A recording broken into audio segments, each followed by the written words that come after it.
안녕하세요, 여러분. 저는 판교에 사는 40살 여성입니다. 아침마다 유치원 버스에 아이를 태워 보내고 베란다 화분에 물을 주는 것으로 하루를 시작하는 평범한 주부죠. 요즘에는 가까이 사시는 친정아빠를 모시고 동네 뒷산을 걷거나 근처 도서관에서 책을 빌려 읽는 것이 소소한 행복이랍니다. 이렇게 말씀드리면 누구보다 소박하고 평온한 일상을 보내는 것 같지만 불과 얼마 전까지만 해도 전 거의 매일 속으로 울었답니다. 이런 제가 용기 내어 이 사연을 적어보는 건 저처럼 말 못할 이야기를 가슴에 안고 살아가시는 분들께 조금이나마 위로가 되었으면 해서입니다. 겉으론 웃고 있지만 속으론 피눈물 흘리며 사는 며느리들이 계신다면, 아니, 지금은 아니더라도 과거에 그런 가슴 아픈 경험을 하신 분들이라면 제 사연에 귀 기울여 주시길 부탁드립니다. 저는 소개로 만난 남자와 결혼해 시어머니를 모시고 살게 됐어요. 그 후로 매해 명절이 다가오면 시어머니는 을에 눈을 반짝이며 이렇게 물으셨습니다. 은수가, 이번 추석에도 친정에서 갈비 세트 보내주신다니? 네, 어머니. 괜찮다고 말씀드렸는데도 벌써 준비하신 것 같더라고요.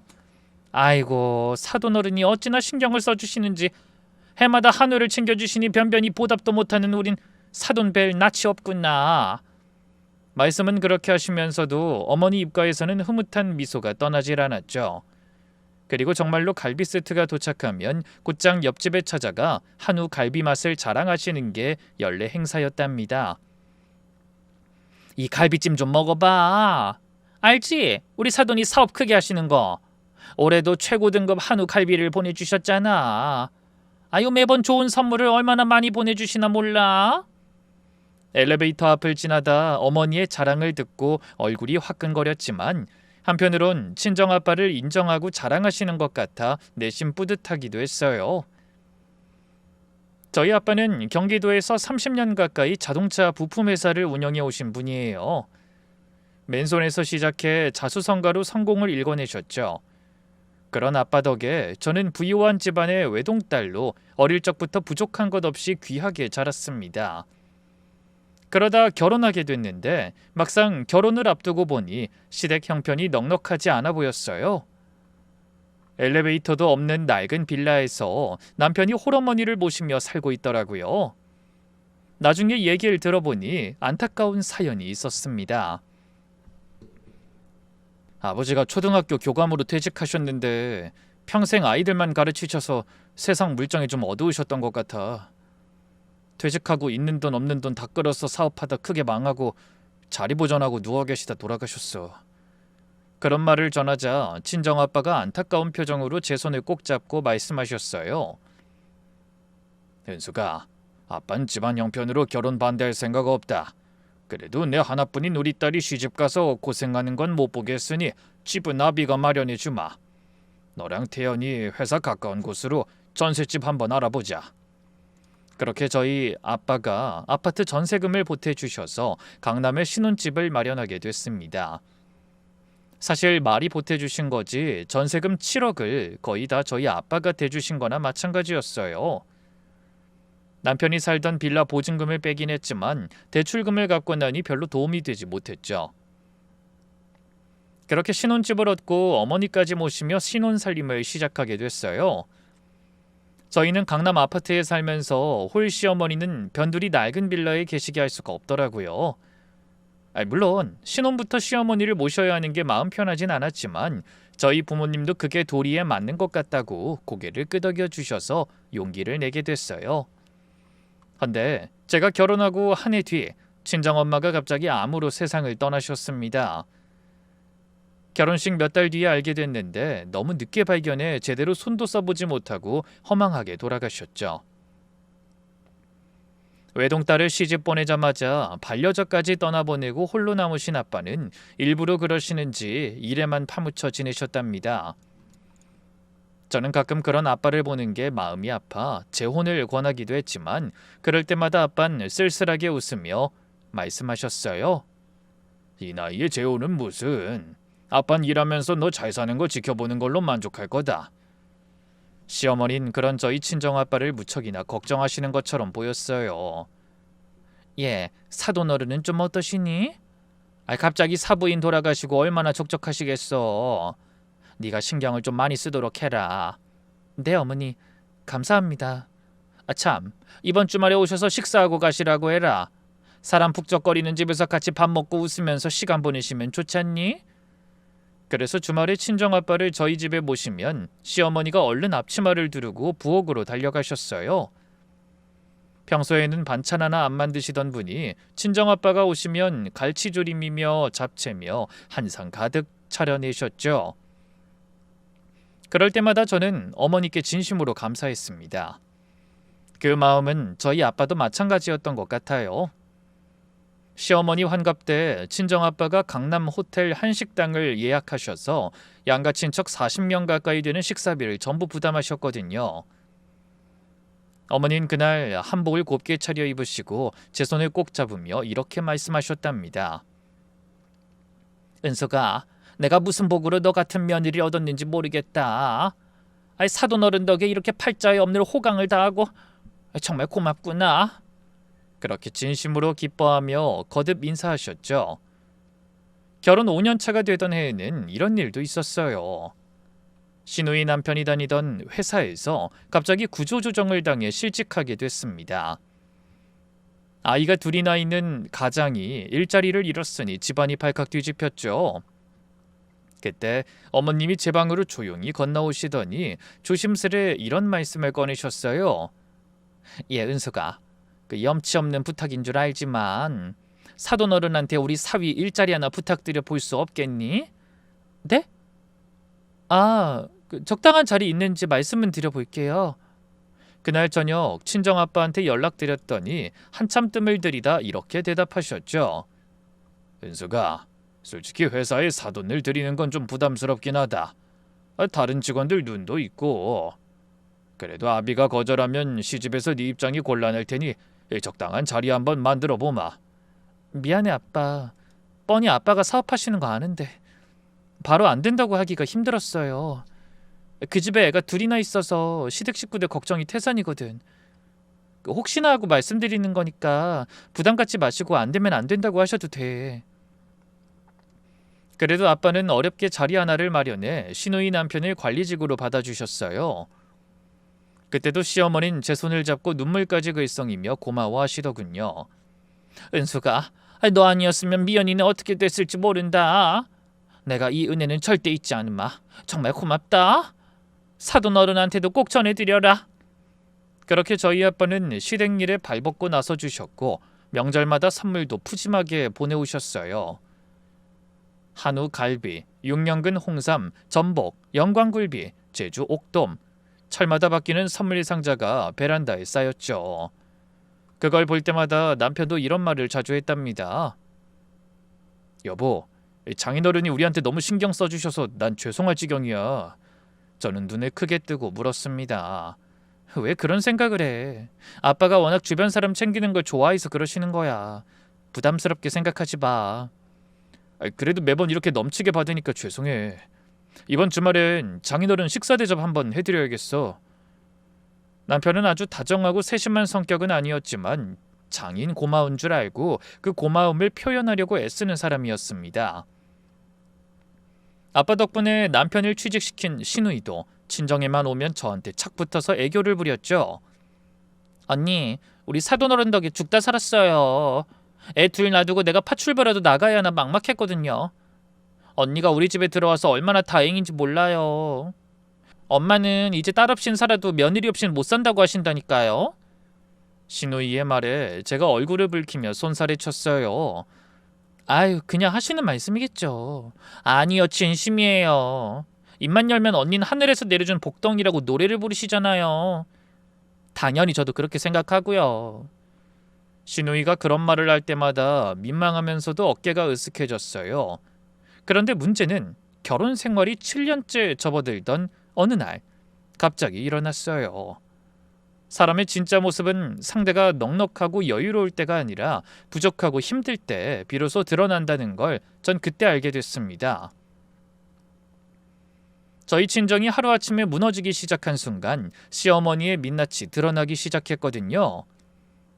그 일이 벌어진 건 봄 기온이 막 피어오르던 수요일 저녁이었어요. 딸아이 목욕을 시키고 거실 소파에 앉아 잠시 한숨 돌리다 문득 친정아빠 생각이 났습니다. 한동안 연락이 뜸하신 것 같더라고요. 그래서 전화를 걸어봤더니 그날따라 아빠 목소리가 무겁게 가라앉아 있었습니다. 아빠, 무슨 일 있어요? 목소리가 왜 그래? 아빠는 한참 망설이다가 제가 자꾸 묻자 어쩔 수 없다는 듯 한숨을 쉬며 입을 여시더군요. 실은 회사가 좀 어려워졌다. 큰 거래처에서 대금을 2달째 못 받고 있는데 거기가 회생 신청 들어간 모양이야. 심장이 덜컥 내려앉았어요. 아빠 회사가 거래하는 업체는 한두 군데가 아니었지만 그 중에서도 매출의 절반 가까이를 차지하던 중견 자동차 생산업체가 있었거든요. 아마 그 업체에 문제가 생긴 것 같았습니다. 헌데 문제는 거기서 끝이 아니었어요. 설상가상으로 우리 회사 경리부장이 회사 돈을 들고 도망쳤다. 수십억이 넘는 목돈이 한꺼번에 빠져나간 거야. 아빠랑 20년 넘게 일해온 사람인데 돌아올 어음막을 길이 막막하다. 네? 그게 정말이에요? 아니 도대체 왜? 이 경찰 조사 결과 도박에 손을 댔다는구나. 수화기 너머로 아빠의 한숨소리가 길게 흘러나왔어요. 저는 소파 깊숙이 몸을 묻으며 눈을 감았죠. 아빠가 얼마나 큰 충격을 받으셨을지 상상만 해도 가슴이 아팠습니다. 평생 한우물만 파며 공장을 키워오신 분인데 믿었던 사람에게 뒤통수 맞고 갑자기 위기에 빠지신 겁니다. 저는 다급하게 물었어요. 큰일이네. 은행에선 뭐래요? 대출은 받을 수 있는 거야? 일단 버텨봐야지. 아빠가 어떻게든 해볼 테니까 너무 걱정하지 말아라. 시댁에도 당분간 알리지 마. 괜히 걱정 끼쳐드릴 필요 없으니까. 아빠. 그런 건 신경 쓰지 마. 내가 알아서 할게요. 아빠 식사는 잘 챙기는 거지? 힘들다고 끼니 거르면 안 돼요? 그래. 너도 너무 걱정하지 마. 아빠는 애써 아무렇지 않은 척 말씀하셨지만 전 마음이 편치 않아 통화를 끊고 한참을 멍하니 앉아 있었습니다. 헌데 아빠가 걱정되고 고민이 많아도 남편한테조차 그런 말을 쉽게 꺼내지 못하겠더라고요. 아빠 체면도 있고 시어머니 귀에 들어가면 공연이 시끄러워질 수도 있으니까요. 하지만 세상 일이라는 게 제 마음대로 되는 게 아니더군요. 아빠와 그런 통화를 하고 보름쯤 지난 어느 날 시누이가 애들을 데리고 친정에 놀러왔습니다. 평소 같으면 거실에서 시끌벅적 수다를 떨었을 텐데 그날따라 시누이가 애들만 거실에 남겨두고 어머님 방으로 들어가더니 한참 동안 나오지 않았어요. 이상한 기분이 들어서 과일을 깎아 아이들에게 건네주면서 방에서 흘러나오는 얘기에 가만히 귀를 기울였죠. 나지막한 목소리로 대화 나누는 소리가 띄엄띄엄 새어나왔습니다. 엄마, 언니네 친정에서 부도날지도 모르나 봐. 애들 아빠가 그러는데 요즘 회사 분위기 보니까 완전 초상집이래. 뭐? 그게 정말이야? 아유, 그거 진짜 큰일이네. 아니 어쩌다 그런 일이 생긴 거야? 경리부장이 돈을 들고 튀었다나? 한두 푼을 빼돌린 게 아닌가 봐. 그래서 사돈어른이 빚 갚으려고 사채까지 쓰셨다는 얘기도 도는 것 같아. 어머나, 이걸 어쩜 좋니? 시어머니가 호들갑스럽게 걱정하는 목소리가 들렸습니다. 한숨이 나왔지만 그래도 어머니가 저희 친정을 걱정하시는 거라고 생각해 오히려 고마운 마음도 있었죠. 하지만 그건 제 어리석은 착각이었다는 걸 알기까지 그리 오랜 시간이 걸리지 않았습니다. 저희 아빠 사업이 기울어 간다는 게 밝혀진 이후로 어머니의 태도가 180도 달라져 버렸거든요. 어머니는 남편이 퇴근해 집에 있는 저녁이나 주말엔 예전처럼 저를 살갑게 대하셨습니다. 하지만 남편이 출근하고 딸아이를 유치원에 보내고 나면 차갑기가 이루 말할 수 없었어요. 그게 다 시누이로부터 저희 아버지 사업이 어려워졌다는 말을 들으신 뒤였죠. 하루는 집안에 또 저와 둘만 남게 되자 얼굴에서 웃음기가 싹 사라진 시어머니가 절 노려보며 말씀하셨어요. 남편과 있을 때 보여주시던 인자한 미소는 온데간데 없이 사라졌더군요. 예, 잠깐 얘기 좀 하자. 네, 어머니. 너희 시누이한테 다 들었는데 친정 망해간다는 거 사실이지? 네? 아니에요, 어머니. 좀 어려운 일이 있는 것 같긴 한데 아빠가 잘 해결해 나가실 거예요. 둘러댈 생각 말고 바른 대로 말해. 미연이가 다 얘기해줬는데 계속 이럴래? 시어머니는 마치 저와 친정아빠가 무슨 대역죄라도 저지른 것처럼 추궁하듯 물으셨어요. 전 애써 평정심을 유지하기 위해 노력하며 대답했습니다. 아직 어떻게 될지 모르는 상황이에요, 어머니. 너무 걱정하지 마세요. 꼭 좋은 소식 있을 거예요. 좋은 소식은 개뿔. 거래처도 부도나고 격리부장이 돈 들고 튀었다면서? 그것 때문에 빚도 못 갚고 지금 난리라던데? 혹시라도 너 친정 힘들다고 우리 아들이 버는 돈 퍼다 줄 생각은 하지도 마라. 알았니? 네? 어머님, 그게 무슨 말씀이세요? 너무 뜻밖의 말씀이라 전 멍하니 시어머니 얼굴만 바라봤어요. 아들 앞에서는 저와 친정을 걱정하는 것처럼 굴던 시어머니가 둘만 남게 되자 완전히 다른 태도로 제 가슴을 후벼 파는 말씀을 아무렇지 않게 늘어놓으시더라고요. 전에서 정신을 차리려 노력하며 대답했습니다. 어머니, 제가 언제 돈 달라고 한 적 있어요? 저희 아빠 혼자서도 잘 해결하실 테니까 걱정하지 마시고 지켜보세요. 걱정? 내가 너희 친정 걱정해서 이러는 줄 아니? 난 지금 우리 아들 걱정하는 거다. 빚쟁이들이 사위한테 대신 빚 갚으라고 둘러붙기라도 하면 어쩌나 해서. 아니, 말도 안 돼요. 그런 일 절대 없어요. 그걸 네가 어떻게 장담해? 원래 사업하다 망한 집 구석은 일가 친척까지 전부 고달픈 법이야. 그러니까 네가 처신 잘하란 말이다. 너 똑똑한 애니까 내 말 무슨 뜻인지 알아들을 거 아니냐. 어머님은 그 말만 남기고 방으로 쏙 들어가 버리셨어요. 저는 한참을 그 자리에 서서 멍하니 닫힌 방문만 바라봤죠. 설마 내가 지금 잘못 들은 건 아니겠지? 다른 사람도 아니고 어머니가 어떻게 저런 말씀을 하실 수가 있지? 하지만 전 그때까지만 해도 어머니가 잠깐 당황해서 그러신 거라고 믿고 싶었습니다. 누구나 큰일 앞에서는 마음이 흔들리는 법이니까요. 그래서 며칠 지나면 다시 예전의 그 인자한 어머님으로 돌아오실 거라고 생각했어요. 하지만 어머니의 차가운 태도는 날로 심해졌습니다. 그러던 어느 날 남편이 회식으로 늦는다고 연락한 저녁이었어요. 아이를 재워놓고 설거지를 하는데 등 뒤에서 어머니의 날카로운 목소리가 날아들었습니다. 은서가, 너 이대로 계속 버틸 거니? 저는 영문을 모르겠어서 설거지하던 손을 멈추지 않고 고개만 살짝 돌리며 되물었어요. 버티다뇨? 그게 무슨 말씀이세요? 못 알아듣는 척 시침이 되지 마라. 이혼할 생각은 안 해봤냐는 말이잖아. 생각지도 못한 말씀에 전 하마터면 들고 있던 접시를 떨어뜨릴 뻔했습니다. 어머니, 지금 뭐라고 하셨어요? 이혼하란 말이다. 친정이 저 지경이 됐으면 네가 알아서 비켜줘야지. 눈치 없이 계속 버티고 있으니 내가 속이 터져서 묻는 거 아니냐? 어머님, 지금 그거 진심으로 하시는 말씀이세요? 왜? 내가 못할 말했니? 네 친정아빠 빚쟁이들이 언제 여기까지 쫓아올지 모르는 판에 내가 손 놓고 지켜만 보고 있어야겠니? 전 시어머니의 진심이 뭔지를 알자 손이 부들부들 떨리기 시작했어요. 어머니, 저희 아빠 아직 어떻게 될지 몰라요. 완전히 망한 것도 아니고 사업이 조금 기운 거 가지고 어떻게 그런 말씀을 하실 수가 있어요? 혹시라도 저희 친정일 때문에 그기한테 피해갈 일 없을 테니까 걱정 넣어두세요. 글쎄, 그게 네 마음대로 되는 게 아니라니까. 그러니까 이혼하라는 거 아니냐? 그게 네 남편한테 피해 안 가게 하는 가장 확실한 방법이야. 말로만 피해 안 주겠다 떠들지 말고 행동으로 보여주란 말이다. 네가 진짜 남편이랑 애 생각을 한다면 처신 똑바로 하고. 처신이라뇨? 제가 어떻게 처신해야 한다는 말씀이세요? 얘가 왜 이렇게 사람을 여러 말하게 만들어? 너 이렇게 말귀 못 알아듣는 애였어? 내 아들까지 빚쟁이한테 쫓기게 하지 말고 네가 알아서 이혼하고 물러나란 말이야. 그 순간 숨이 턱 막혀서 말을 잇지 못했습니다.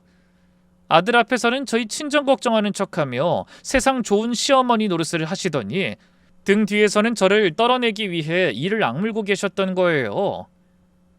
그동안 쌓아 올린 가족으로서의 정은 이미 흔적도 없이 사라져버린 뒤였답니다.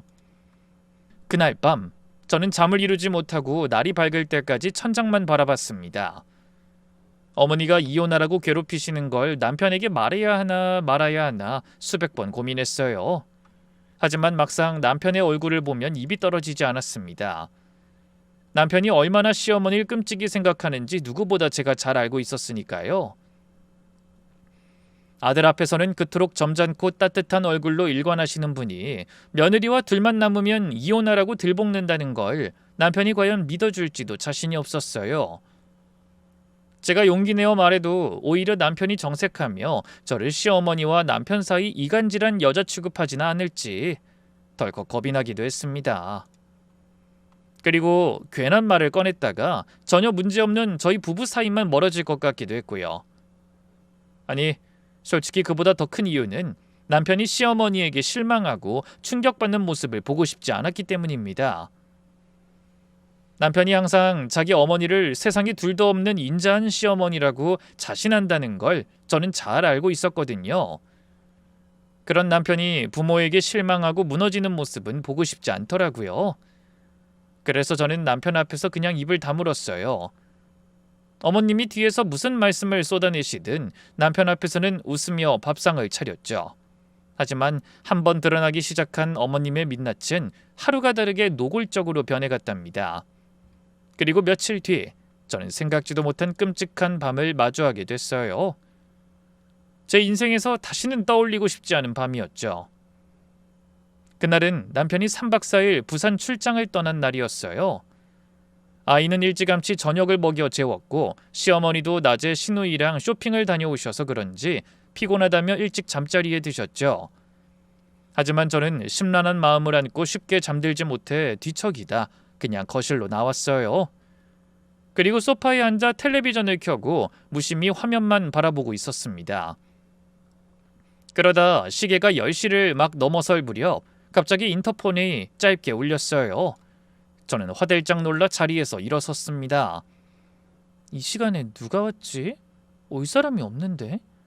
그러면서 고개를 갸웃거리고 모니터를 확인하다 화면 속 인물을 보는 순간 저도 모르게 숨이 멎을 듯이 놀라고 말았습니다. 저희 집 앞에서 검은색 모자를 푹 눌러쓰고 고개를 떨군 채 서 계신 초라한 노인. 그게 누구인지 화면 너머로도 한눈에 알아볼 수 있었습니다. 바로 저희 친정 아빠셨거든요. 전 놀라서 입을 틀어막으며 비명처럼 외마디 소리를 질렀어요. 아빠? 그러고는 서둘러 현관문을 열었더니 아빤 제 얼굴을 제대로 보지도 못하시고 고개를 숙인 채 말씀하셨습니다. 은수가, 아빠 잠깐 들어가도 되겠니? 평소에 잘 다려진 양복만 입고 다니시던 아빠는 처음 보는 점퍼에 운동화 차림이었어요. 얼굴에 수염이 거뭇거뭇 돋아있는 게 며칠 동안 세수도 제대로 못하신 것 같은 모습이었습니다. 아빠, 이게 무슨 일이야? 왜 이 밤중에 이런 모습으로... 미안하다. 잠깐만, 아주 잠깐만 앉았다 갈 테니까 너무 놀라지 말아라. 알았어요. 얼른 들어오세요. 그러면서 문을 활짝 열어드렸지만 정작 집 안에 들어선 아빠는 현관에서 서성이며 거실로 쉬 들어오지 못하셨어요. 마치 뭔가 큰 잘못을 저지른 죄인처럼 말이죠. 전 그런 아빠의 손을 끌어당겨 거실 소파에 앉혀드리며 떨리는 목소리로 입을 열었습니다. 아빠, 왜 그래? 회사에 정말 큰일이 생긴 거야? 그 작은 문제 아직도 해결 안 된 거지? 제 말에 아빠가 입술을 깨물며 잠깐 고민하시다 이내 한숨과 함께 이런 말씀을 시작하셨습니다. 사실은 이 채권자들이 집까지 찾아와서 그 사람들 피해서 며칠째 차에서 잤다. 밥도 제대로 못 먹고 돌아다니다가 너무 지쳐서 우리 딸 얼굴이라도 한번 보고 싶어서 왔어. 미안하다. 이렇게 못난 아비 모습을 보여줘서. 잠깐 네 얼굴만 보고 가려고 했어. 이제 얼굴 봤으니 그만 가마. 그 말씀을 듣는데 눈물이 왈칵 쏟아져 아빠 손을 꼭 잡은 채 소리 죽여 흐느끼고 말았어요. 아빠, 이 상태로 어딜 간다고 그래요? 어쩌다 이 지경이 된 거야, 우리 아빠가. 은수가 울지 마라. 아비 괜찮다. 지금 아주 잠시 피해 다니는 것뿐이야. 조만간 다 해결될 거다. 너 아빠 믿지? 저는 흐르는 눈물을 닦아내며 고개를 끄덕인 뒤 서둘러 주방으로 들어갔어요. 제 손으로 힘든 시간을 보내고 계신 아빠에게 따뜻한 밥 한 그릇이라도 대접하고 싶었거든요. 냉장고를 열어 밑반찬을 꺼내고 저녁에 끓여둔 김치찌개 냄비에 불을 붙였어요.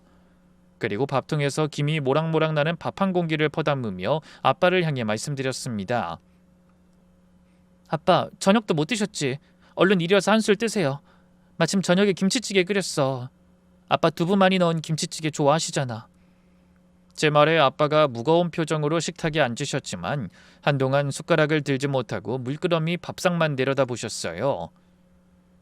평생 한 길만 열심히 달려오신 분이 노후에 그런 상황에 놓이셨다는 사실이 가슴에 사무치셨나 봐요. 하지만 아빠는 마음을 다잡으려 노력하시는 것 같더니 힘겹게 말씀하셨습니다. 그래, 정말 맛있어 보인다. 잘 먹을게 우리 딸. 헌데 아빠가 막 숟가락을 들어 밥 한 술을 뜨려는 순간 갑자기 방문 열리는 소리가 나더니 뒤이어 날카로운 목소리가 날아와 귓가를 때렸습니다. 뭐야 이 시간에 왜 이렇게 시끄러워? 어머님이 잠옷바람으로 거실로 나오신 거예요.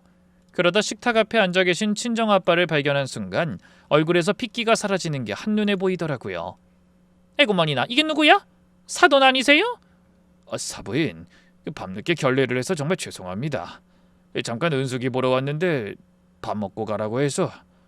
하지만 시어머니는 얼굴을 잔뜩 일그러뜨리며 아빠의 말씀을 막으셨습니다. 잠깐 뭐요?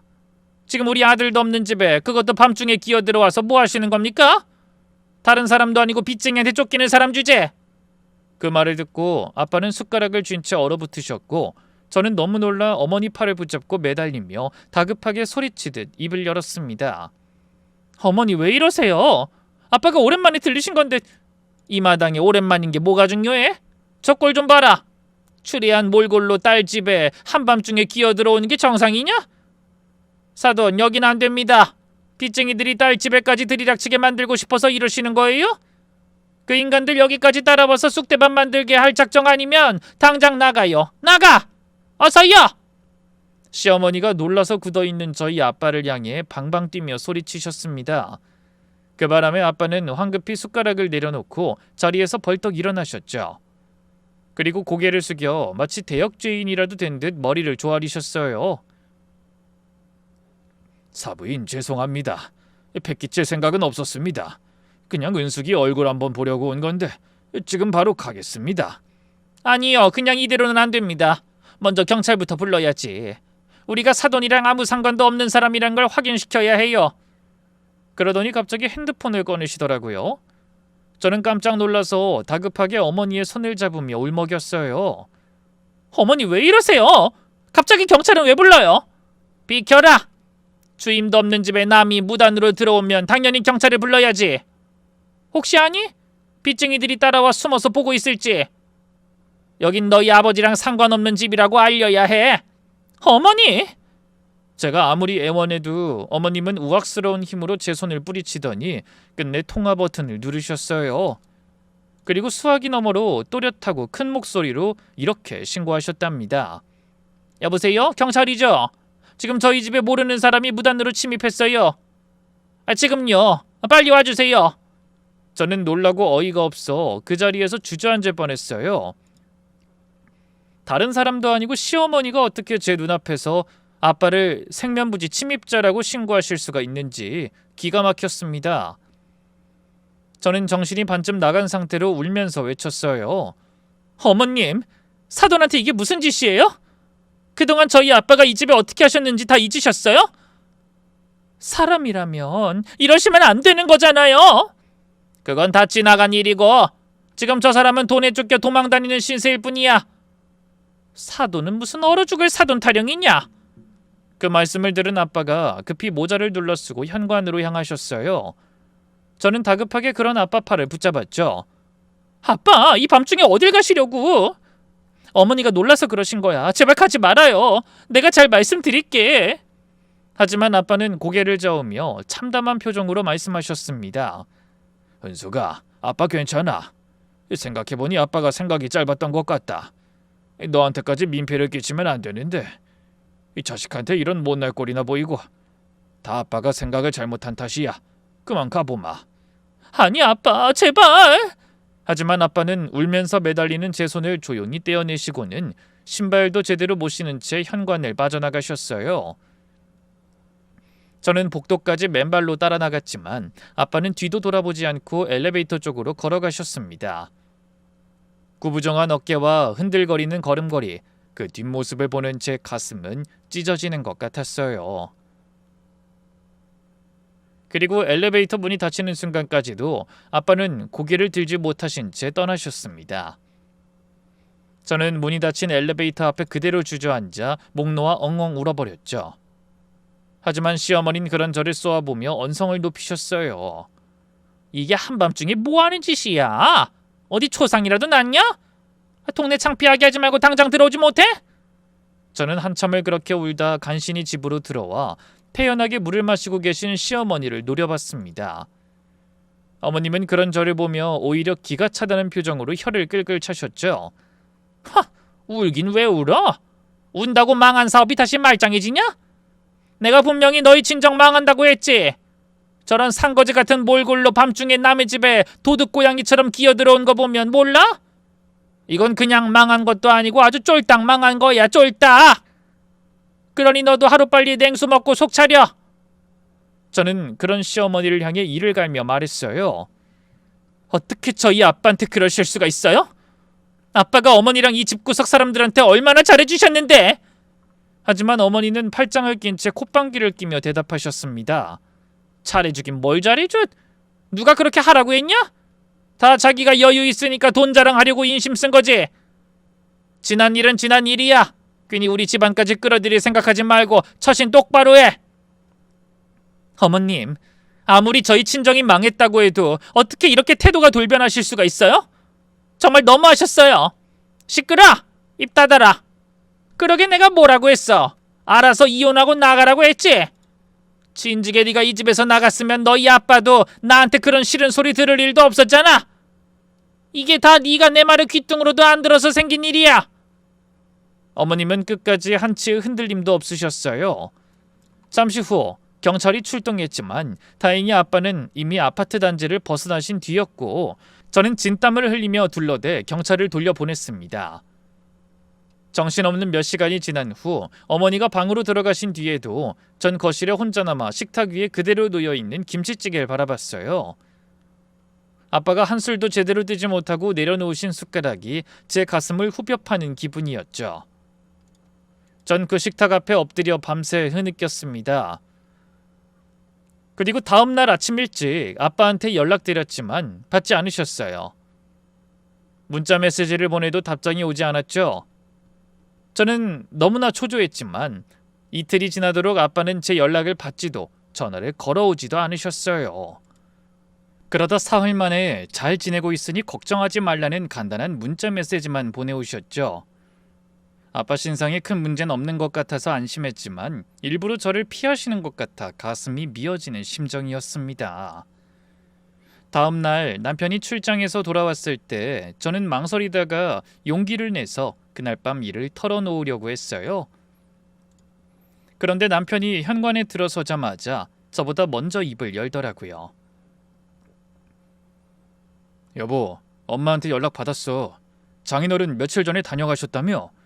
예상치 못한 남편의 말에 제가 눈을 크게 뜨고 물었습니다. 그걸 어머님이 말씀하셨다고? 뭐라고 하셨는데? 많이 야위셨다고 걱정하시더라. 얼굴이 반쪽이 되셨더라면서. 속상해하셨어. 얼마나 안타까워하시던지 나도 속상해서 혼났다. 나한테 장인어른 잘 챙겨드리고 신경 좀 쓰라고 신신당부하셨어. 그 말에 저는 그만 입을 다물어 버렸어요. 제가 그날 밤 일에 대해 남편한테 말할까봐 시어머니가 선수를 치신 게 분명했죠. 아무것도 모르는 남편은 이마에 주름을 만들며 심각한 표정으로 말했습니다. 여보, 장인어른 괜찮으신 거지? 요즘도 연락 잘 되셔? 응, 괜찮으셔. 너무 걱정하지 마. 다행이다. 엄마가 얼마나 걱정하시는지 몰라. 장인어른을 진짜 우리 가족처럼 생각하시거든. 그날 저는 잠든 남편 옆에서 이불을 뒤집어 쓰고 소리 없이 울었어요. 진실을 말해봤자 남편이 믿을 리 없을 거라는 생각만 커지더군요. 어머님이 이미 남편 앞에서 완벽한 연기로 진실을 숨기신 뒤였으니까요.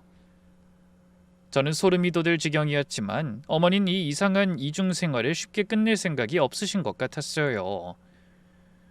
남편이 없는 시간과 딸아이가 유치원에 가 있는 오전이면 어김없이 제 방문을 두드려 이런 말씀을 꺼내셨거든요.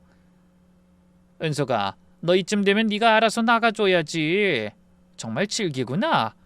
내 아들이 불쌍하지도 않니?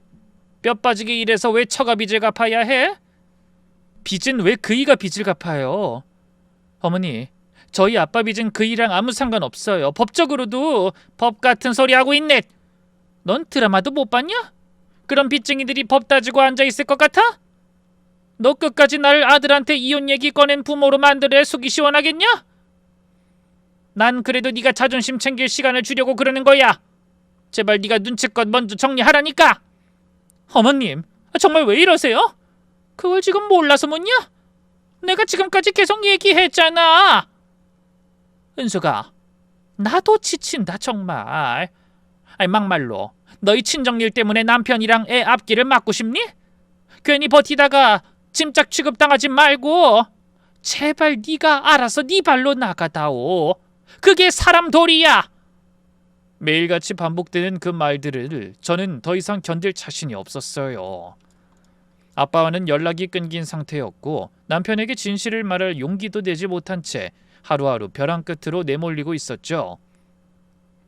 결국 그렇게 며칠을 더 시달리다 집 근처 변호사 사무실을 찾아갔어요. 이혼 절차를 상담받기 위해서였죠. 변호사 말을 들으며 이혼 서류를 바라봤습니다. 저 서류에 사인만 하면 그 지옥 같은 집구석에서 벗어날 수 있는 거구나. 애만 내가 키울 수 있게 해주면 다른 건 아무것도 필요 없어. 그런데 이혼에 대해 마음을 굳힌 그날 너무도 뜻밖의 일이 일어났습니다. 변호사 사무실에서 돌아오는 길 버스를 타기도 싫고 택시를 잡기도 싫어서 그냥 하염없이 걷고 있는데 주머니 속 핸드폰이 울리더군요. 화면을 확인하니 시어머니였어요. 저는 어머니가 또 이혼 소리를 늘어놓으실 거라고 예상하며 한숨을 푹 쉬고 통화 버튼을 눌렀습니다. 네 어머니. 예, 너 지금 어디니? 언제 들어오니? 헌데 어머니의 목소리가 평소와 좀 다른 것 같았어요. 아무도 없을 때 저를 대하는 날카롭고 냉기 어린 목소리가 아니더라고요. 저는 고개를 갸웃거리며 물었습니다. 어머니 무슨 일 있으세요? 혹시 집에 누구 온 거예요? 아니 오긴 누가 오니. 그냥 너 언제 오나 기다리고 있지. 저녁은 먹었니? 네가 요즘 얼굴이 너무 까칠해진 것 같아서 오랜만에 삼계탕을 좀 해서 연락했다. 식기 전에 얼른 들어와서 먹으면 좋겠어서. 네? 삼계탕이요? 그래, 너 좋아하는 누룽지 듬뿍 넣어서 누룽지 삼계탕으로 했다. 얼른 들어와라. 그렇게 콧소리까지 내며 일찍 들어오라고 하시더군요. 평소에 시어머님이 저를 위해서 밥상을 차려주시는 건 아주 드문 일이었어요. 더구나 그맘때는 어머니가 저를 못 잡아먹어서 안달이 나신 상황이었는데 갑자기 저녁을 해놓고 기다리신다니 당연히 이상한 기분이 들었죠. 이게 무슨 상황이야? 뜬금없이 삼계탕? 그런데 집에 들어가 현관문을 여는 순간 이상한 일이 줄줄이 계속됐어요. 제가 들어오는 걸 보신 어머님이 종종 걸음으로 달려나와서 손을 덥석 잡으시는 거예요. 아이고 우리 며느리 이제 왔니? 피곤해 보이는구나. 저는 어안이 벙벙해서 어머니 얼굴만 바라봤습니다. 하지만 시어머니는 뭐가 그렇게 신이 나셨는지 제 손을 꼭 잡고 거실 소파로 끌고 가 옆자리에 바짝 붙어 앉으셨죠. 예, 은수가, 내가 그동안 너한테 좀 모질었지? 네? 갑자기 그게 무슨 말씀이세요? 아니, 내가 마음이 그런 건 아닌데 자꾸 걱정이 앞서다 보니까 널 너무 잡은 것 같아서 말이야. 너 정말 내가 진심으로 그랬다고 생각하는 건 아니지? 아유, 이게 다 돈 때문인 거야. 너도 들었지?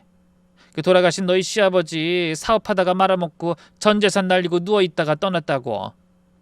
저는 어색하게 고개만 끄덕이고 시어머니 나의 눈물 찍어내는 신용까지 하며 계속 말을 이어가셨습니다.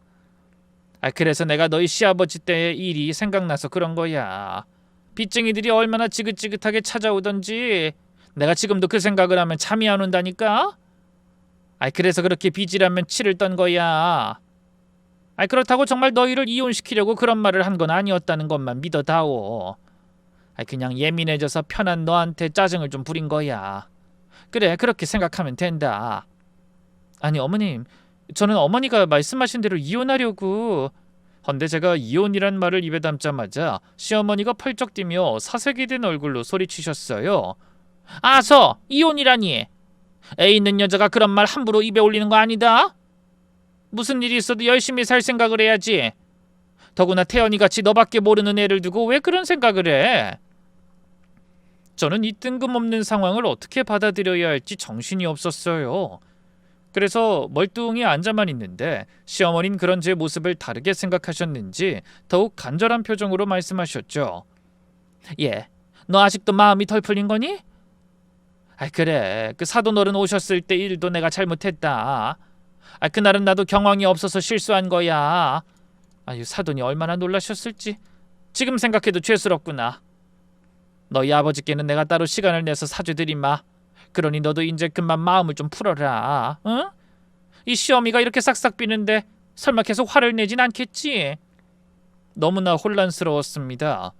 불과 아침까지만 해도 이혼하라고 저를 잡돌이 하시던 분이 갑자기 잘못했다고 빌다니 어느 장단에 춤을 춰야 할지 모르겠더라고요. 어머님은 제가 대답이 없자 더 조급해하며 계속 말씀하셨어요. 은수가, 그동안 내가 했던 말 아들한테 말하지 마. 그거 다 절대 진심 아니니까. 괜히 집안 시끄러워질 일 없게 우리끼리 조용히 묵고 가면 되는 거야. 알겠지? 그러더니 또 눈을 빛내며 간절하다는 듯 두 손을 모으고 계시더라고요.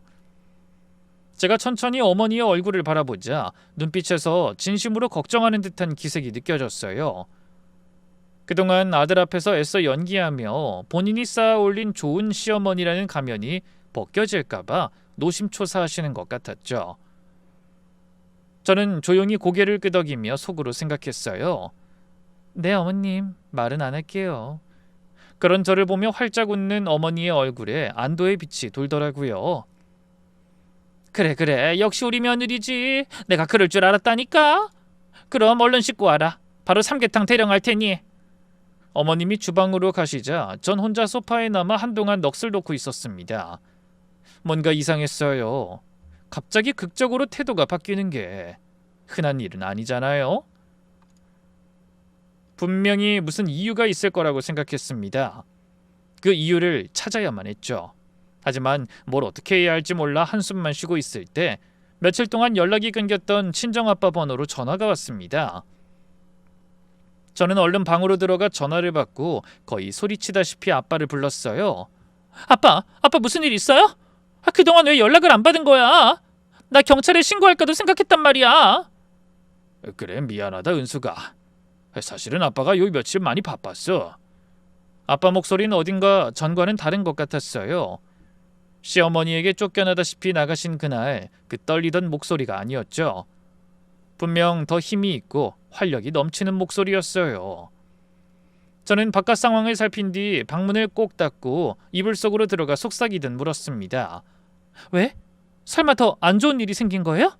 아니, 그런 게 아니라 그 은수가 놀라지 마라. 우리 회사가 살아났다. 어? 그게 정말이에요? 그래. 그 며칠 전에 중국에서 연락이 왔다. 이 전기차 부품 쪽에서 꽤 큰 기업인데 거기서 아빠 공장 기술력을 보고 장기 납품 계약을 제안해 왔어. 계약금만 수십억이다. 어제 은행 가서 급한 어음부터 맞고 채권자들 빚도 꽤 정리했어. 너무나 반가운 소식에 이불 속에서도 눈물이 주르륵 흘러내렸죠. 아빠가 얼마나 마음을 졸이셨을지, 얼마나 외롭고 힘드셨을지 그 지난 시간이 너무 마음 아프기도 하고 기사회생한 상황이 믿기지 않기도 했어요. 그때 제 머릿속에 또 다른 의문이 떠올랐습니다. 아빠, 근데 이 소식 혹시 우리 시어머니가 나보다 먼저 알 수 있었을까? 아빠는 잠시 생각에 잠기신 것 같더니 이렇게 답하셨어요. 아마 그랬겠지. 우리 회사 힘들다는 것도 너희 시누이 남편한테 들었다면서. 아마 그쪽에서 또 전해줬겠지. 직원들도 회사가 문을 닫으면 큰일이라 중국 업체 계약권 얘기를 듣고 엄청나게 좋아했거든. 회사 전체가 다 아는 얘기니 당연히 너희 시누이가 말하지 않았겠니? 그 말을 듣는 순간 온몸에 소름이 쫙 돋았습니다. 그제야 시어머니의 이상한 행동에 대한 답을 얻은 기분이었죠. 아침까지만 해도 저를 닥달하시던 어머니가 왜 갑자기 제 손을 붙잡고 이혼하지 말라고 빌었는지, 왜 아들한테 자신의 말과 행동을 절대 말하지 말아달라고 애원하셨는지 친정이 다시 일어섰다는 소식을 시누이 남편을 통해 미리 들으신 게 확실했습니다. 저는 그간 마음고생하신 아빠에게 축하 인사를 건넨 뒤 통화를 끝내고 밖으로 나왔어요. 시어머니가 식탁을 차리느라 분주한 모습이 눈에 들어왔습니다. 전 그 모습을 보며 조용히 거실에 놓인 텔레비전 앞으로 다가가 손을 뻗었어요. 그때 제 손에 잡힌 건 손바닥보다 작은 녹음기였습니다.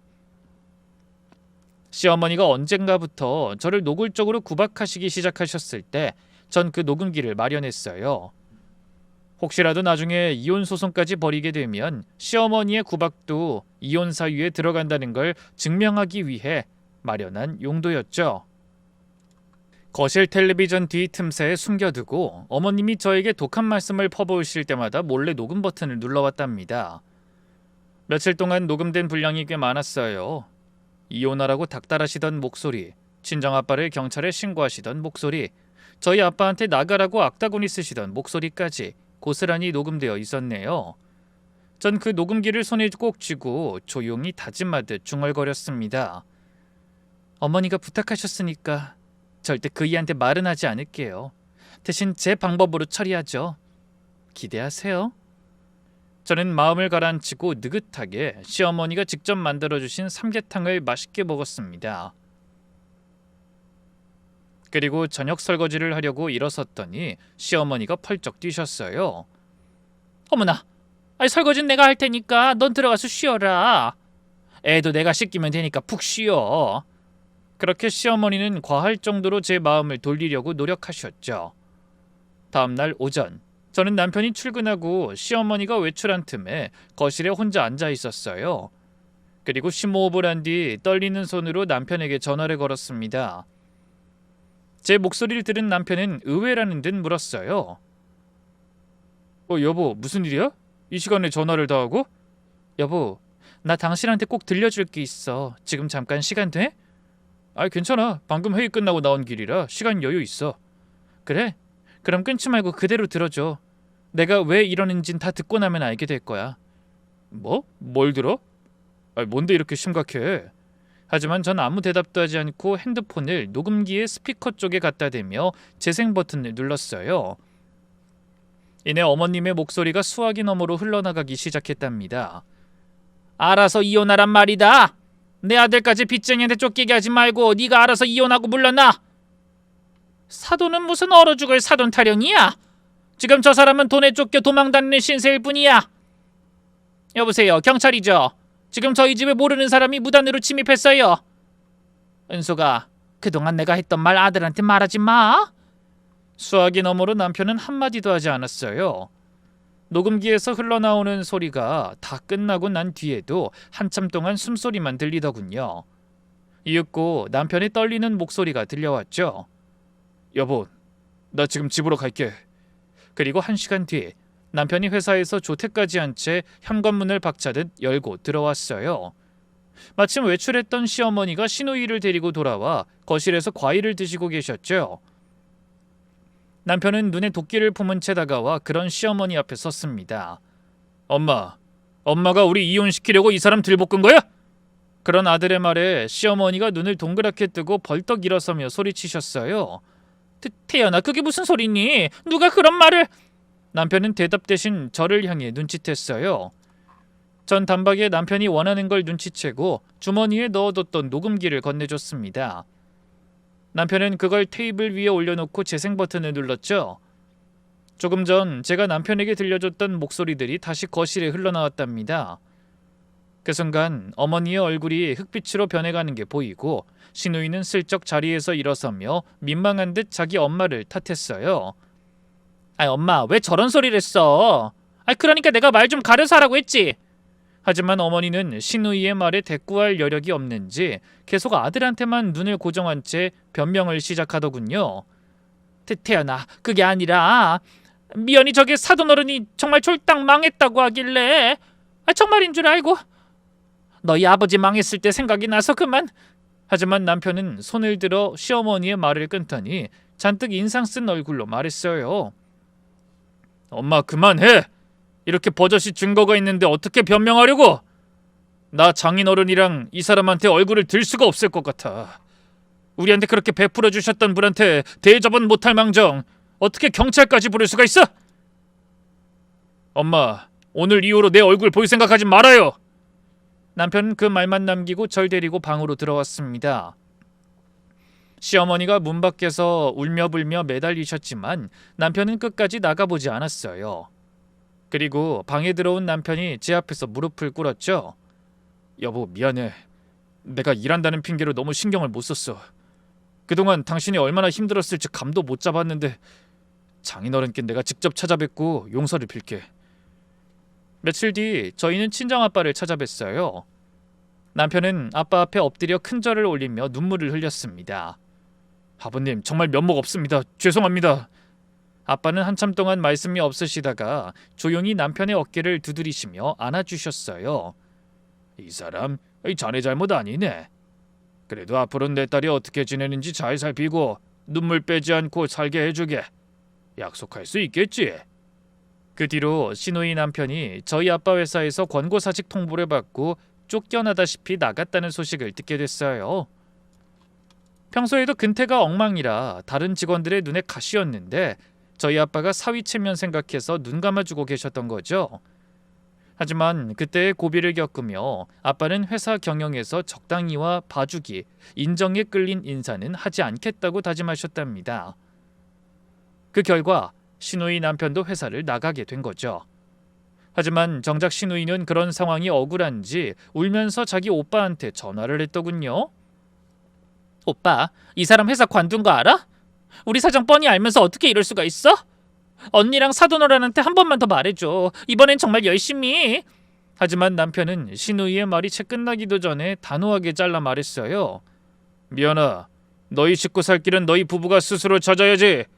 그동안 장인어른은 할 만큼 하셨잖아. 그러게 어렵게 꽂아주셨으면 잘 좀 하지 그랬어.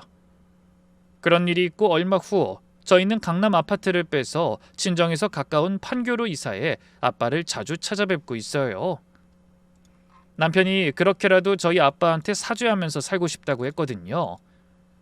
그 바람에 시어머니는 그 집에서 나가셔야 했고 어쩔 수 없이 직장을 잃은 시누이 부부 집에 얹혀 사시게 됐습니다. 뭐 듣자 하니 매일 눈칫밥 드시며 힘들게 지내신다고 하더군요. 친정 형편이 기운 며느리를 짐짝 취급하시던 분이 딸네 집에선 본인이 그런 취급을 받게 되신 거죠. 시어머니도 결국 참다 못하겠는지 저한테 전화를 걸어 죽는 소리를 하셨어요. 은수가, 내가 정말 잘못했다. 한 번만 용서해다오. 앞으로는 잘할 테니 나 좀 다시 너희랑 같이 살면 안 되겠니? 이 좁은 집에서 너희 시누이 내외 눈치 보며 살려니 아주 죽겠다. 저는 어머님의 말씀을 듣고 천천히 입을 열었습니다. 어머님, 저 때문에 어머니가 나가신 게 아니에요. 어머님 아들이 직접 나가시라고 짐까지 싸드린 거잖아요. 설득하려거든 어머님 아들을 설득하세요. 하지만 저희 남편은 아무리 어머님이 전화를 하셔도 꿈쩍하지 않았고 1년여가 지난 지금까지도 시어머니는 시누이 집에서 천덕꾸러기 신세로 살아가고 계십니다. 지금에야 저와 아빠에게 한 행동들을 뼈저리게 후회하는 모양이었지만 이미 너무 늦은 뒤였죠. 살아보니 세상은 결국 정직하고 선한 사람의 편이 되어주는 것 같더라고요. 그럼 오늘 이 사연을 함께 해주신 여러분의 가정에도 평안이 깃들길 기원하며 저는 이만 물러가겠습니다. 긴 사연 끝까지 들어주셔서 정말 감사합니다.